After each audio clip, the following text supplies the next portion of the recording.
Muy buenas noches a todos. En nombre de Galindo y Asociado les damos la bienvenida a este webinar del día de hoy que trata sobre lo que son las actividades vulnerables en Honduras o más conocidas como las APNFD. Este, este tipo de actividades, ¿no?, que están siendo reguladas por lo que es la ley de lavado de activos, por lo que es la ley contra el financiamiento del terrorismo y también la propia ley de regulación para las actividades y profesiones no financieras designadas. Soy Carlos Galindo. El día de hoy yo les estaré hablando acerca de lo que es, de lo que son las actividades vulnerables en Honduras, más conocidas como las APNFD. Y bueno, para comenzar quiero compartirles este momento lo que es la pantalla.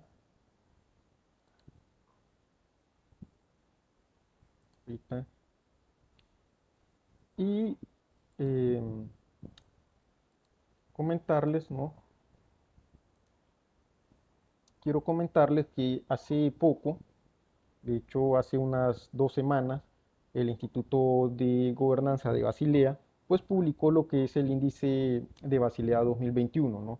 Para esta ocasión eh, se evaluaron lo que son 110 jurisdicciones y resulta que se obtuvo lo que es un nivel de riesgo promedio de 5,31, ¿no? En este caso, cabe resaltar que de hecho aumentó en comparación a lo que es el año pasado y resulta que esto es bastante preocupante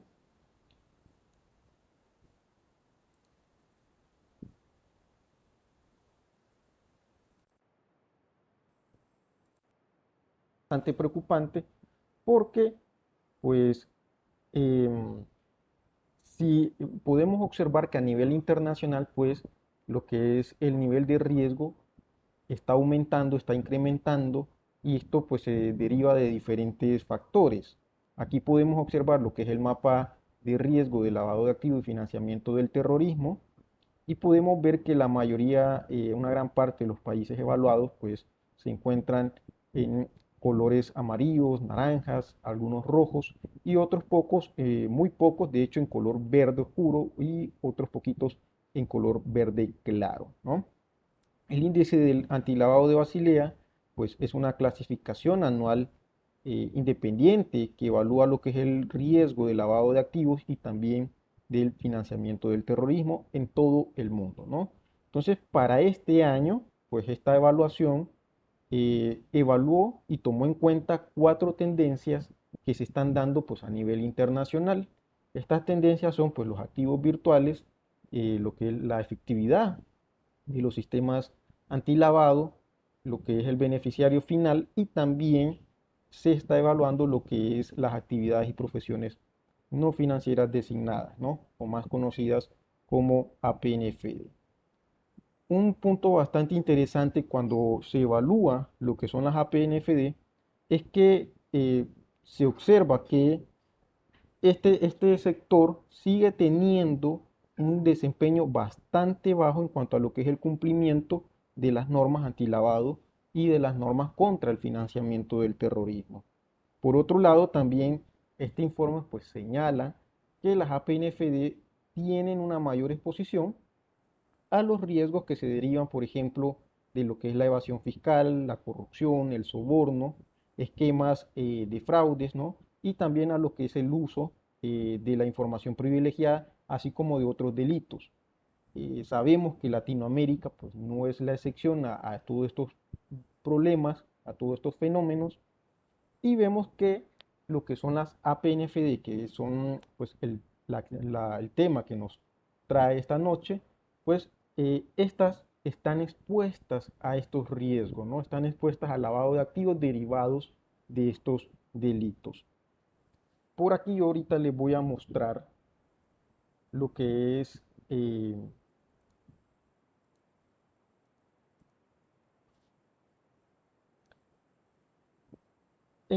ya viendo desde un punto de vista más, ahorita les voy a mostrar lo que es el ranking de Latinoamérica, cómo está Latinoamérica en cuanto a lo que es el ranking.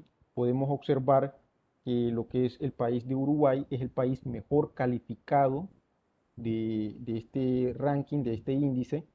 podemos ver que le continúa y le sigue Perú, Colombia, República Dominicana, Costa Rica. Uruguay pues obtuvo una calificación de 3,98, lo que es bastante bueno. Recordemos que entre más cercano al cero pues estemos, pues mejor calificados estamos, y pues lo que trata de decir es que menor riesgo de lavado de activos tenemos, ¿no? Como país. Entre más cercanos al 10 nos encontremos, pues mayor expuestos al lavado de activos o mayor expuesto a los riesgos de lavado de activos nos encontramos.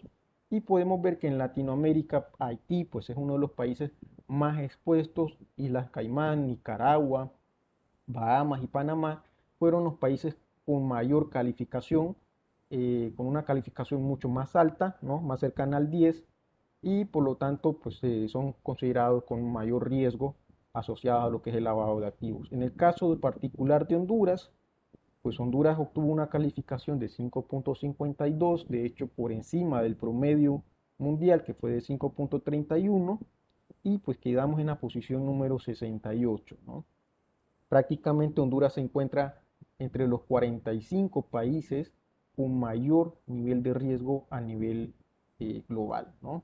Entonces es importante que tengamos en cuenta esto, porque las APNFD pues están reguladas en materia de prevención del lavado de activos y también de financiamiento del terrorismo, y este índice lo que nos indica es que estamos entre los 45 países con mayor riesgo para este 2021, ¿no? Entonces hay que tener bastante cuidado. Por esto es que yo le mostraba en este momento lo que era esta clasificación, este índice. Ahora, generalmente cuando se habla de lo que es el lavado de activos, la gente, lo más común es que suela pensar o que piense que solo son las instituciones del sistema financiero las únicas responsables de tener que prevenir estos delitos, ¿no? Por ejemplo, eh, se cree que solo los bancos pueden ser utilizados para estos fines, y realmente este pensamiento no es del todo cierto. Primero, porque las instituciones financieras no son las únicas que pueden ser utilizadas para estos fines. La realidad es que hay otras actividades de la economía que también son vulnerables y que también pueden ser utilizadas, como por ejemplo las APNFD, ¿no? Y aparte de las APNFD pueden haber otros negocios o otros sectores que no estén considerados como APNFD y que también pueden ser o pueden estar siendo utilizadas para lo que es el lavado de activos. De hecho, en nuestro país ha habido investigaciones en empresas que no están consideradas APNFD y han sido investigadas en relación a lo que es el lavado de activos. Por ejemplo, hay gasolineras, ¿no? Lo que son también, eh, de hecho, las gasolineras, han habido varias investigaciones sobre gasolineras, ¿no? Y es entendible porque este tipo de negocio maneja bastante efectivo, ¿no? Utiliza bastante el efectivo. Entonces han habido algunas gasolineras que han sido investigadas por este delito. Entonces, lo segundo, por lo que las instituciones financieras no son las únicas, es porque también eh, dentro de nuestro país pues existe lo que es un sistema antilavado, y este sistema antilavado pues está compuesto por lo que es la normativa nacional contra el lavado de activos y la normativa contra el financiamiento del terrorismo. Además, también contamos con instituciones como el CIPLAT, ¿no? Que es la Comisión Interinstitucional de Prevención del Lavado de Activos y Financiamiento del Terrorismo, que está integrada pues por miembros, por un representante de la Comisión Nacional de Bancas y Seguros, por un representante experto de las APNFD, de la UNOPROLAT, por miembros de la Secretaría de Defensa Nacional y por miembros de otras secretarías del Estado, ¿no? Además, también contamos con lo que son órganos reguladores y supervisores, como lo que son la Comisión Nacional de Banca y Seguros y la Unidad de Inteligencia Financiera, que es una unidad adscrita a la comisión, ¿no? También contamos con lo que es el Ministerio Público, ¿no? Que pues es el órgano que encargado de atender lo que son estos casos también, ¿no? Que cuenta también con diferentes unidades internamente en temas de investigación, ¿no?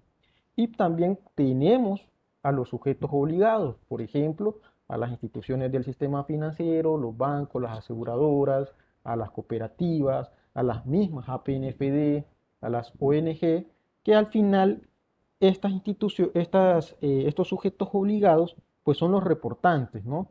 Es decir, son los que emiten pues, los reportes de operaciones sospechosas y también los reportes de operaciones periódicos que pues, son utilizados por los órganos reguladores como la Unidad de Inteligencia Financiera para poder pues, determinar si hay indicios suficientes para comenzar una investigación sobre pues, alguna empresa donde se haya determinado algún tipo de operación sospechosa.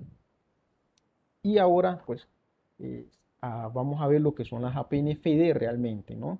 Ya sabemos, pues, que APNFD significa actividades y profesiones no financieras designadas, pero es importante que nosotros tengamos claro que estas, pues, cumplen una función determinante eh, para lo que es la integridad del sistema antilavado y contra el financiamiento del terrorismo. De hecho, estas APNFD tienen un rol bastante importante porque, al igual que las instituciones del sistema financiero, pues el rol que juegan es como un rol de guardián, ¿no? Es como un rol de guardianes del mismo sistema de prevención, ¿no?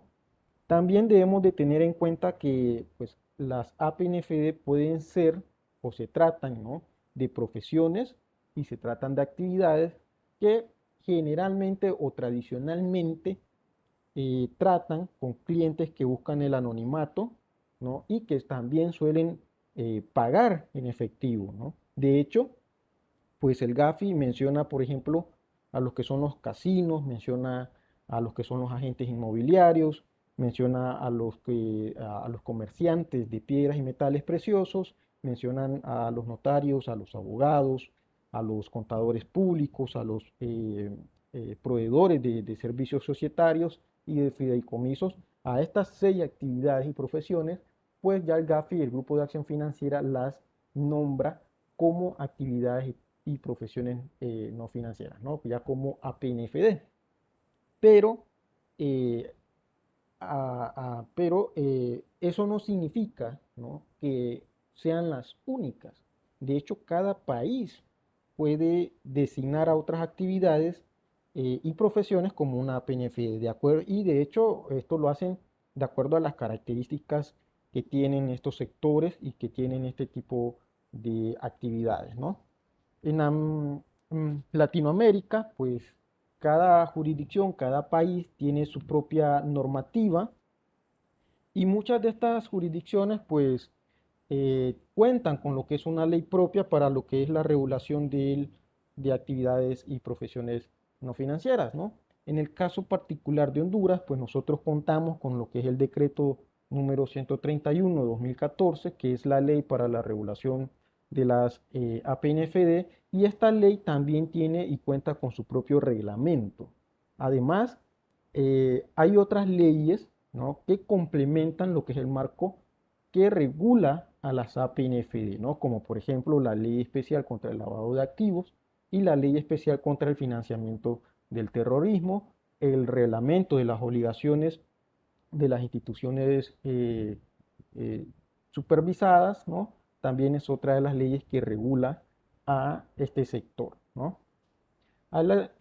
Bueno, como las había mencionado, cada sector cuenta con características que lo convierten en una actividad vulnerable y es aquí bastante, de hecho, es bien común que la gente muchas veces se pregunte o diga, ¿por qué nosotros? ¿Por qué nosotros debemos de estar sujetos a esta ley? ¿O por qué nosotros debemos de cumplir con lo que dice esta ley?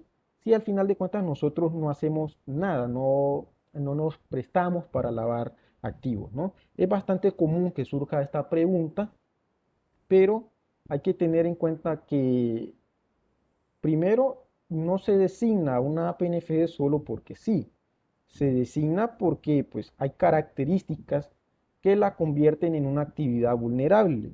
Aquí no van a creer que es que una persona un día se levantó y dijo, voy a designar al sector inmobiliario como APNFD. No, De hecho, cuando se designa un sector es porque tienen características que lo convierten en una actividad vulnerable para lo que son los fines de lavado de activos, ¿no? Cada sector tiene sus características. Por ejemplo, nosotros aquí podemos ver cuatro características. Una de ellas es el alto uso del efectivo y la capacidad de almacenar y transferir valores. En algunas de las actividades es muy común que se utilice el efectivo como un medio de pago, ¿no? Por lo que se suele manejar pues un alto volumen de efectivo. Entonces, los lavadores de dinero pues usualmente buscan este tipo de actividades porque recordemos que la primera etapa de lo que es el lavado de activos, pues en esta primera etapa se suele utilizar bastante el efectivo, ¿no? Entonces, por esta razón, muchas veces se suele buscar negocios o actividades donde haya un alto volumen de efectivo, ¿no? Otra de las características es que los productos o servicios muchas veces pueden facilitar el movimiento o el contrabando de efectivo.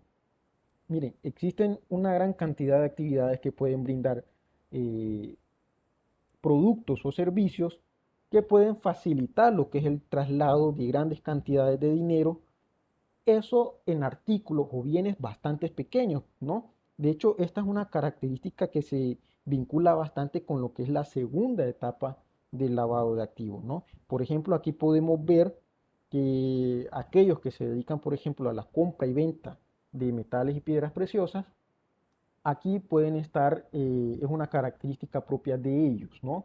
¿Por qué? Porque estos venden bienes o artículos que no son de gran tamaño, sino que muchas veces son de un pequeño tamaño, por ejemplo, un diamante, ¿no? Pero ese diamante posee un gran valor monetario. Entonces, al ser un artículo tan pequeño, pues facilita, ¿no? Poder moverlo de un lugar a otro, de una ciudad a otra ciudad, de un país a otro país, ¿no? Y usted está moviendo una gran cantidad de dinero en ese pequeño bien, ¿no? Entonces, vemos que, por ejemplo, este sector de los metales y piedras preciosas, pues es vulnerable también y podemos ver una de las características que lo convierten en una actividad vulnerable, ¿no? Entonces, hay servicios o productos, hay que tener claro que pues, facilitan lo que es ese movimiento, ¿no? Y es, por ejemplo, el ejemplo que les acabo pues, de mencionar, ¿no? También tenemos otra de las características, son los bienes con valores subjetivos. Existen pues artículos o bienes que poseen pues un valor no por la característica propia del artículo, sino por ejemplo, por el valor de la marca, puede ser también por por lo extraño que es el artículo o por lo único que es el artículo, ¿no? Es decir, estos bienes pues reciben un valor muy subjetivo de acuerdo a esas características, ¿no? Por ejemplo, aquí podemos encontrar al sector del arte, ¿no? Resulta que pues, el arte tiene características bien particulares, ¿no? Por ejemplo, una obra o una pintura, el valor es un valor subjetivo, ¿no? Y para los lavadores de activos, esta es una muy buena oportunidad porque pues, pueden utilizar esta característica para poder sobrevalorar lo que son las pinturas de arte, ¿no? Las obras a su conveniencia, ¿no? O pues a su necesidad. Entonces, aquí podemos encontrar a este sector que en realidad, ¿no? El mercado de las obras de arte, pues no se puede regular lo que es el precio de las pinturas, ¿no? O de cualquier otro tipo de obra, ¿no?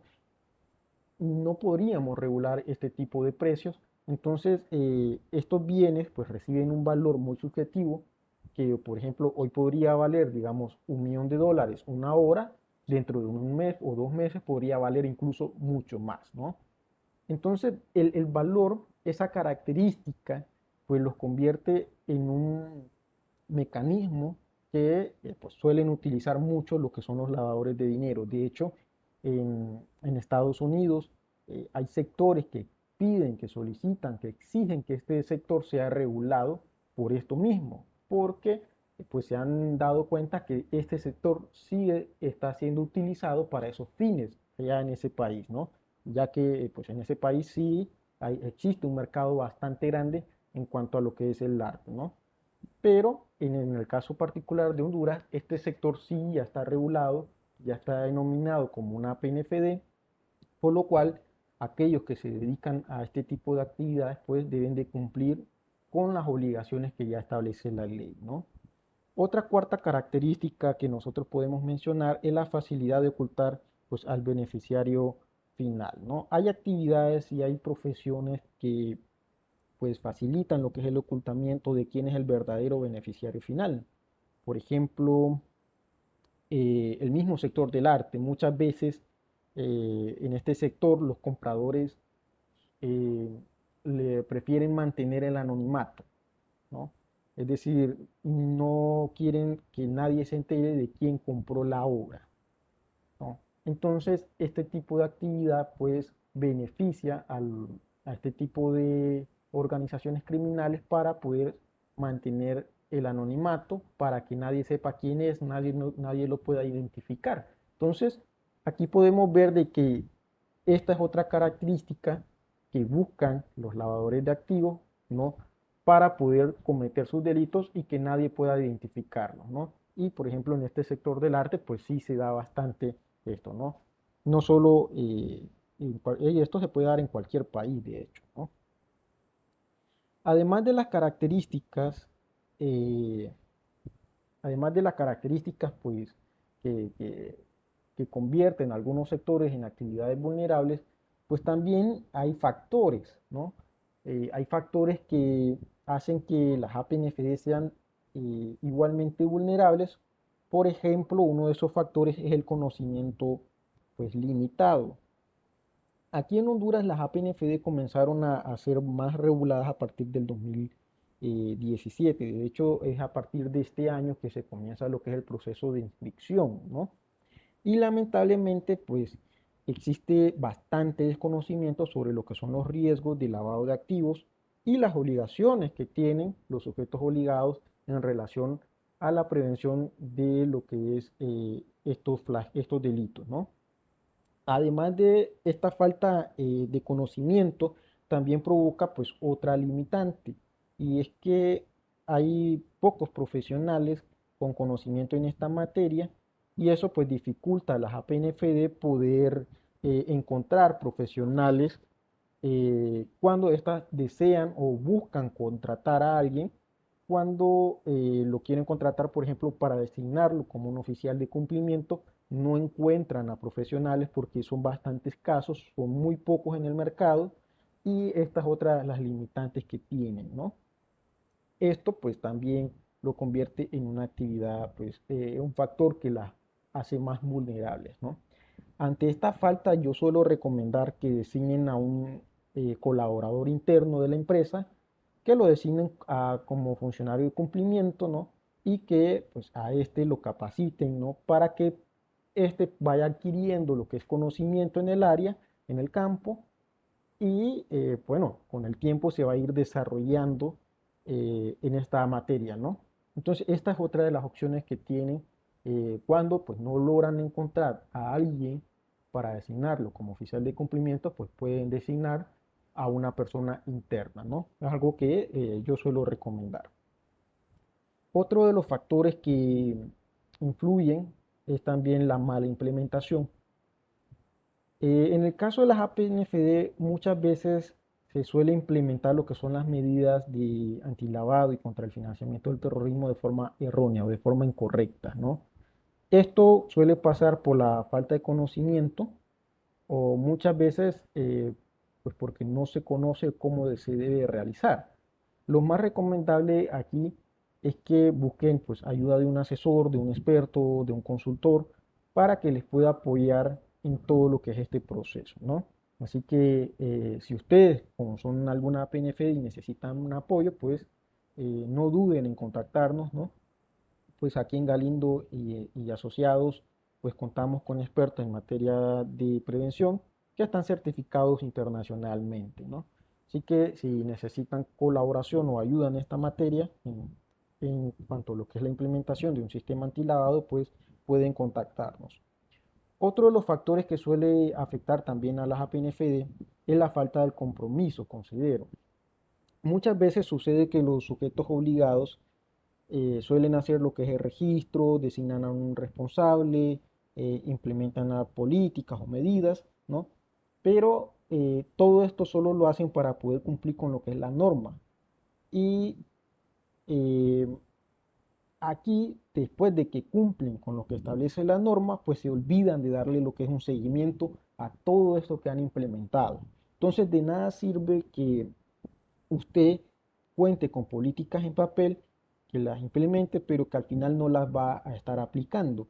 De hecho, pues aquí más bien al final usted se sigue exponiendo a lo que son los riesgos, creyendo que los ha mitigado o también se suele exponer pues, recibir algún tipo de sanción en el caso de que le practiquen alguna supervisión. Entonces, si nosotros contamos con políticas, es muy importante que le demos el seguimiento, que las apliquemos, que, bueno, que en el caso del oficial de cumplimiento, pues se encargue y que vele por el cumplimiento de estas políticas, que vele por el cumplimiento de estas normas, de los procesos, de las medidas, para que esa política, ese programa de cumplimiento que contamos, sea efectivo, ¿no?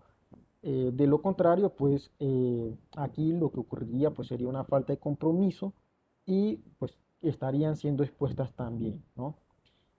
Eh, Ahora podemos ver algunos de los que son los sujetos obligados a PNF de acuerdo a la ley hondureña, de acuerdo a la ley para la regulación de las actividades y profesiones no financieras designadas. Esta ley pues nos menciona en el artículo número 3 a 21 actividades, a 21 sectores que son consideradas vulnerables, ¿no? Entre esas actividades pues podemos encontrar a los casinos, a las loterías, a los bingos, a aquellos que se dedican a la compra y venta de automóviles, naves aéreas y marítimas que sean nuevas, a los que se dedican a lo que son unos servicios de courier terrestre, aéreos y marítimos, a los que prestan servicios de traslado, transportes de caudables, de valores o de dinero, a aquellas empresas que prestan ese servicio de blindaje de vehículos y de inmuebles, a los prestamistas no bancarios, podemos encontrar también a los que se dedican a la compra y venta de automóviles y naves aéreas y marítimas usadas, habíamos mencionado a las que eran nuevas, también son a los que se dedican a la venta y compra de naves usadas, los que se dedican a la compra y venta y arrendamiento de bienes raíces, a los notarios, abogados y contadores públicos. Hay que tener claro aquí que en el caso de los abogados, en el caso de los notarios y en el caso de los contadores, no todos están obligados a inscribirse o no todos son considerados realmente una PNFD, ¿no? No van a pensar eso. Hay que cumplir dos condiciones para que sean considerados una profesión vulnerable. En este caso, una es que pues tengan ingresos mayores a $10,000 y la segunda es que ustedes lleven a cabo lo que son operaciones para sus clientes y operaciones que estén relacionadas, por ejemplo, a las actividades de compra y venta de bienes inmuebles, a lo que es la administración del dinero, a lo que son la creación y operación, administración o compra y venta de lo que son sociedades mercantiles, así como pues también a lo que es la creación, a la operación o administración de estructuras jurídicas, ¿no? Cuando ustedes realicen este tipo de actividades para sus clientes, ahí sí ustedes pues se convierten en una profesión vulnerable, ¿no? Entonces en ese caso pues sí usted debe proceder a cumplir con lo que establece la ley, que más adelante pues estaremos hablando de de algunas de las obligaciones que tienen los sujetos obligados, ¿no? Pero no todos los contadores, no todos los abogados, no todos los notarios son considerados una profesión vulnerable, ¿no? Solo cuando se cumplen estas dos condiciones que yo les acabo de mencionar. Por último, también tenemos a los que se dedican a la compra y venta de metales preciosos.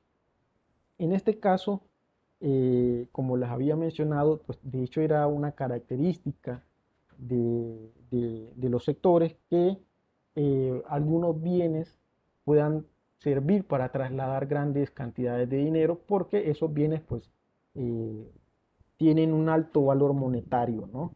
En el caso, por ejemplo, de las piedras y metales preciosos, muchas veces son pequeños, pero poseen un alto valor, ¿no?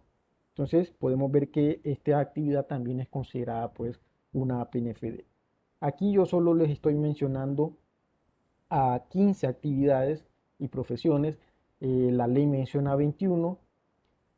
Por ejemplo, podemos encontrar a lo que son a los hoteles y casas de empeño también.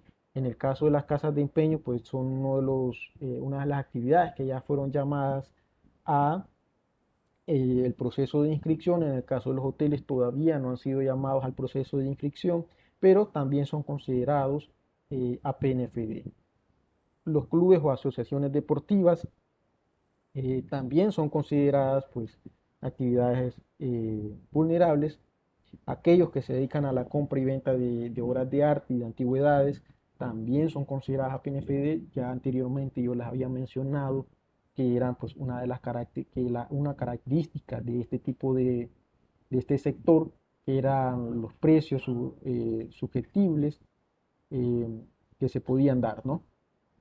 Otra de las actividades son aquellos que se dediquen a las operaciones de ahorro y préstamo y también aquellos que se dedican a la compra y venta de inversión filatélica y bienes suntuarios, también son considerados pues APNFD, ¿no? Hay algo bastante interesante, por ejemplo, en el caso de la inversión filatélica y de los bienes suntuarios, ¿no? Aquí yo les muestro lo que es un ejemplo, lo que es un bien suntuario. Los bienes suntuarios pues son bienes de lujo, ¿no? Son bienes de lujo que fácilmente pues eh, se puede diferenciar de un bien normal o de un bien inferior. En este caso yo les pongo como ejemplo un artículo, un vehículo como ejemplo, ¿no? Aquí podemos ver tres vehículos, pero de diferentes marcas, ¿no? Podemos ver que hay un Ferrari, un BMW y pues una mototaxi, ¿no? En este caso, pues el Ferrari es un bien de lujo, es un bien que no cualquiera puede adquirir por su alto costo, es un bien que no es imprescindible, pero es considerado un bien de lujo. La marca es exclusiva, de hecho muchas veces un modelo de este tipo de marca no va a encontrar usted muchas unidades, de hecho hay modelos que solo se producen tal vez eh, 11 unidades, entonces son bastante exclusivos, ¿no? Son bienes de lujo. Su alto valor pues también los puede diferenciar rápidamente de lo que es un bien normal. En este caso, y pues yo les planteo aquí un BMW. Los BMW aquí en nuestro país, no todo el mundo los puede adquirir, pero son bienes accesibles, ¿no? Es decir, sí pueden ser, sí se pueden comprar, hay personas, hay bastante gente que los puede comprar, entonces son bienes que sí pueden ser accesibles, no los podríamos considerar meramente un bien de lujo o un bien suntuario, ¿no? Entonces, en este caso, el BMW, pues en comparación a un Ferrari, pues se convierte realmente en un bien normal, ¿no? Y si comparamos, pues, lo que es este Ferrari a esta mototaxi, pues podemos ver que la mototaxi, pues, es un bien bastante inferior por el valor monetario que posee esta última, ¿no? Entonces, aquí vemos un claro ejemplo de lo que es un bien suntuario. Aquí son esos bienes de lujo, son bienes que pues no todo el mundo va a poder adquirir. Otra característica que debemos de tener en cuenta también son, por ejemplo, el entorno en el que nosotros vivimos, ¿no? Y puede ser que en algunos países, por el nivel de ingresos que pueda poseer una persona o el nivel de ingresos que pueda poseer la población, ¿no? El poder adquisitivo, puede ser que algunos vehículos o algunos bienes no sean considerados bienes suntuarios porque la mayoría de la población lo puede adquirir, ¿no? Hay que tener también en cuenta eso. En el caso de la inversión filatélica, cuando hablamos de este tipo de inversión, pues estamos hablando de lo que son los sellos postales, ¿no? De las estampillas postales. En este caso, pues yo les pongo de ejemplo a dos estampillas. La primera, pues es una estampilla que se llama Magenta de la Guayana Británica de 1 centavo. Esta pues es una estampilla muy muy rara, muy extraña, pero que posee un alto valor. De hecho, hasta el día de hoy, esta sigue siendo la estampilla más cara, ¿no? Se vendió en el 2014 por 9.5 millones de dólares, ¿no? Y esta estampilla es chiquita, no van a creer que es un artículo tan grande, es pequeño, pero se vendió por 9.5 millones de dólares en el 2014. Tiene un alto valor. Y aquí les puedo mostrar esta otra. Esta se llama Honduras Negra. Es una estampilla que se emitió en Honduras en 1925. Pero esta estampilla también es tan rara. De hecho, posiblemente solo existan dos o solo una al día de hoy. Posee un alto valor. De hecho, en el 2012 se vendió por $130.000, ¿no? De hecho, esta misma estampilla, hace muchos años atrás, pues fue considerada una de las estampillas más caras del mundo, ¿no? Llegó a ser considerada la más cara hace bastantes años, pero en el 2012 se volvió a vender y se vendió por $130.000. Posiblemente solo exista dos en todo el mundo, ¿no? Son bastante raras. Aquí, este tipo de inversiones tiene una característica muy peculiar porque de hecho lo que son los sellos postales pues tienen un valor permanente, ¿no? Incluso se pueden utilizar bastante como activos. Y es que estos tienen, por ejemplo, la característica particular de estos es que eh, no sufren lo que es una erosión de valorización monetaria, es decir, no pierden su valor en el tiempo. De hecho, lo que es esa relación que existe de poder buscar una estampilla del precio, de su condición, de la disponibilidad limitada que tienen, ¿no? Y de la pues, prácticamente nula posibilidad de reproducción, esas características hacen de que este tipo de bien bastante eh, sea bastante caro o que llega a poseer un alto valor, ¿no? De hecho, puede proporcionar lo que es una plusvalía a medio y a largo plazo. Entonces, esta es una inversión que sí le va a generar bastante ganancia, ¿no? Pero este tipo de inversión, pues también es utilizada para este tipo de actividades ilícitas, como es el lavado de activos, ¿no? Entonces, si usted, pues en su casa logra encontrar algún tipo de estampilla de este tipo, pues créame que la puede vender muy bien, puede llegar a tener un gran valor, ¿no?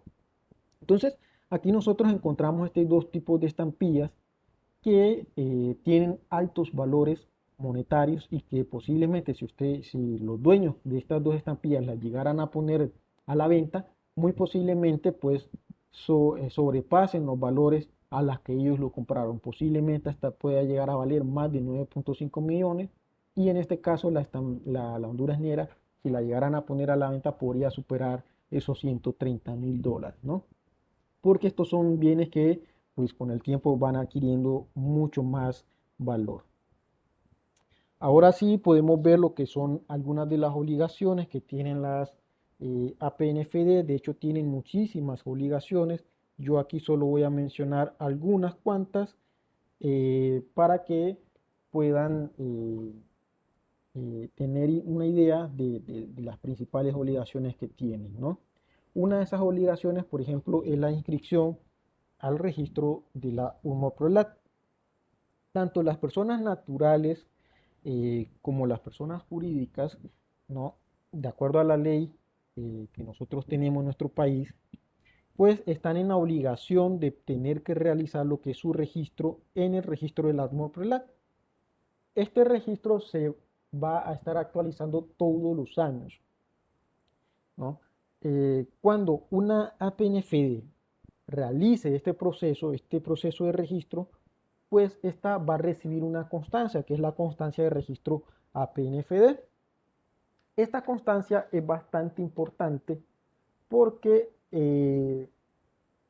se la van a estar pidiendo en diferentes instituciones. Por ejemplo, si usted va a un banco, muy seguramente en el banco cuando observen su actividad comercial, lo van a decir, ah, usted es una APNFD, por favor muéstrenos su constancia de registro APNFD. Entonces, si usted no la muestra, muy posiblemente en ese banco no le van a querer o no le van a dar el servicio que usted fue a buscar, ¿no? De hecho, yo tengo clientes que muchas veces cuando han ido a un banco y han buscado un servicio de esta institución, la institución cuando observa que son una PNFD les dice, ah, tráeme tu constancia, muéstrame tu constancia, ¿no? Y si no me la muestras, pues no te puedo dar el servicio, porque yo estoy en la obligación de tener que verificar que vos estás inscrito. Entonces, cuando no las presentan, pues les dicen, ellos tienen que regresar a traer esa constancia, ¿no? Entonces, es bien importante por eso realizar el registro porque sin esa constancia, pues van a tener problemas con instituciones financieras, incluso las municipalidades están obligadas a pedirlas cuando ustedes van a actualizar lo que es el, el permiso de operación, cuando van a renovar el permiso de operación, muy seguramente las municipalidades también le van a pedir esa constancia para poder renovarle ese permiso, ¿no? Entonces son sumamente importantes. Por lo que les recomiendo que si usted es una actividad vulnerable, pues realice ese proceso de inscripción, ¿no? Otra de las obligaciones que tienen las APNFD, pues es la de crear un comité y una unidad de cumplimiento.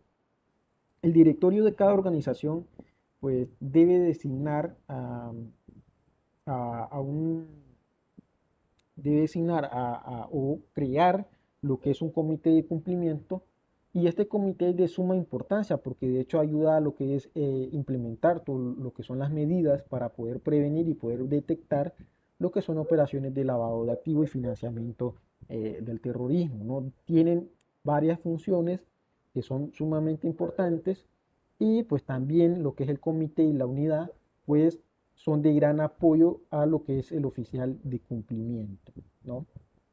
Otra de las obligaciones es designar a un responsable, es decir, el directorio de la empresa pues tiene que designar a una persona como oficial de cumplimiento ante la unidad de inteligencia financiera y esta persona tiene que quedar inscrita o registrada en lo que es la URMOR-PROLAT. Y una vez que esta persona se inscriba, también va a recibir lo que es una constancia de registro de oficial de cumplimiento. Esta figura de hecho es sumamente importante en las empresas porque de hecho es quien propone lo que son las políticas y procedimientos. Y también es uno de los responsables de velar por el cumplimiento de lo que son estas mismas políticas y procedimientos que propone, ¿no? Además, eh, es el responsable de tener de enviar los diferentes reportes que requiere la unidad de inteligencia financiera. Recordemos que debemos de estar enviando los reportes, que es otra obligación, que ya vamos a hablar de esa, ¿no? Y también esta persona pues tiene muchísimas funciones que están relacionadas a lo que es la prevención y detección del lavado de activos, ¿no? Entonces, es muy importante esta figura. Ustedes una vez que creen y realicen lo que es el registro de APNFD, pues tienen que designar a este oficial de cumplimiento, ¿no?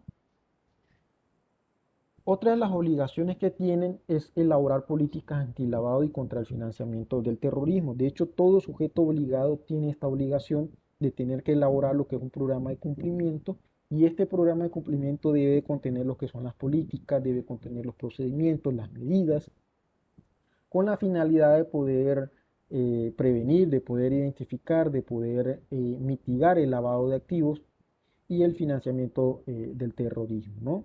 Además, también pues, se debe de estar verificando lo que es la eficacia de este programa y si es necesario, pues realizar lo que son los cambios o modificaciones necesarios, ¿no? Hay que tener también en cuenta que este programa se debe de enviar o se debe de presentar a lo que es la URMOPROLAT para que ésta lo apruebe, ¿no? Una quinta obligación que tienen es la de también de realizar lo que es la debida diligencia del cliente, ¿no? Dentro de nuestro programa de cumplimiento, nosotros debemos de dejar establecidas lo que son políticas de conozca a su cliente, ¿no? debe de contener también lo que son los procedimientos que nos permita poder conocer a nuestro cliente, poder identificar quién es nuestro cliente, poder identificar al beneficiario final del cliente, ¿no? Y también poder identificar, por ejemplo, así nuestro cliente es una persona expuesta políticamente, ¿no? Entonces, dentro de este programa de cumplimiento, nosotros debemos de dejar nuestra política de conozca a su cliente y todo el proceso, cuál es el procedimiento a realizar para tener una debida diligencia del cliente, ¿no? Entonces, todo eso debe quedar en el programa de cumplimiento y es una obligación que nosotros debemos darle continuidad, ¿no? No solo es de establecer la política y hasta ahí, sino que esa debida diligencia nosotros la debemos de estar realizando continuamente, ¿no? Es un proceso que hay que realizar.